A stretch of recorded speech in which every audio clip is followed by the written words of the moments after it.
Hi. Actually ஆலன் supermarket போயிருந்தப்போ சங்கரா மீனும் நெத்திலி மீனும் வாங்கிட்டு வந்திருந்தாங்க. நான் இங்கே யூஎஸ் வந்ததுக்கப்புறம் எனக்கு வந்து சங்கரா மீன் கிடைக்கல. இதான் ஃபஸ்ட் டைம் எனக்கு சங்கரா மீன் நான் பார்க்குறேன்.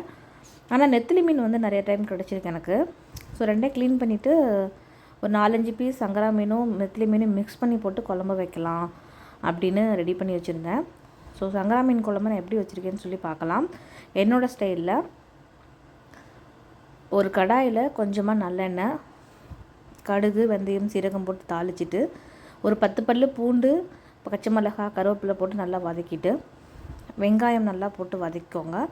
நல்லா வதக்கிட்டு ஒரு 2 தக்காளி போட்டு நல்லா வதக்கியாச்சு.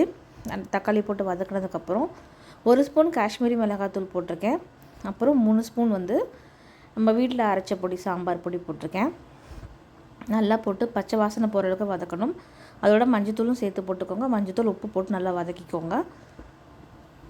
வதக்கிட்டு தண்ணி ஊற்றி நல்லா கொதிக்க விட்டுருங்க. நல்லா கொதித்ததுக்கப்புறம் நல்லா ஒரு பெரிய நெல்லிக்காய் சைஸ் வந்து புளியை வந்து நல்லா கரைச்சி நான் உள்ளே சேர்த்துருக்கேன். அது நல்லா புளி நல்லா கொதித்ததுக்கப்புறம் குழம்பு நல்லா கெட்டியாக வரும். அந்த ஸ்டேஜில் வந்து நான் மீன் குழம்பு மீன் போடாமல் எடுத்து வச்சுருக்கேன் குழம்பு. அது வீட்டில் மீன் குழம்பு சாப்பிட மாட்டாங்கன்னு. அதுக்கப்புறம் நான் கடைசியாக வந்து இந்த வெந்தயமும் அரிசியும் வறுத்து அரைச்சி ஒரு பொடி வச்சுருக்கேன். அது ஒரு 1/2 ஸ்பூன் நான் மேலே போட்டுக்கிறேன். அது புளிக்குழம்புக்கு நல்ல வாசனை கொடுக்கும், டேஸ்ட்டும் கொடுக்கும். போட்டுக்கிறேன்.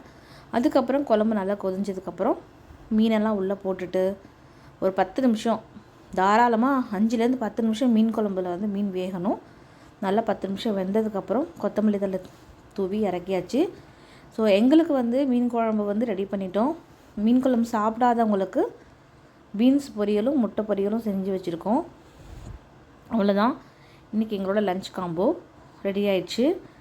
ஸோ பீன்ஸ் பொரியல் நான் எப்படி பண்ணேன் அப்படின்னா, நார்மலாக பீன்ஸை குட்டி குட்டியாக நறுக்கி வேக வச்சுட்டு அதோடு சேர்த்து பாசி பருப்பு போட்டு நல்லா வேக வச்சுட்டு அவ்வளோதான். அது சிம்பிளாக தான் பண்ணியிருக்கேன், பச்சை மிளகாய் போட்டு. அவ்வளோதான், சாப்பாடு ரெடி ஆயிடுச்சு. எல்லோரும் சாப்பிடுவாங்க. மீன் குழம்பு, முட்டை பொரியல், பீன்ஸ் பொரியல். தேங்க்யூ ஃபார் வாட்சிங்.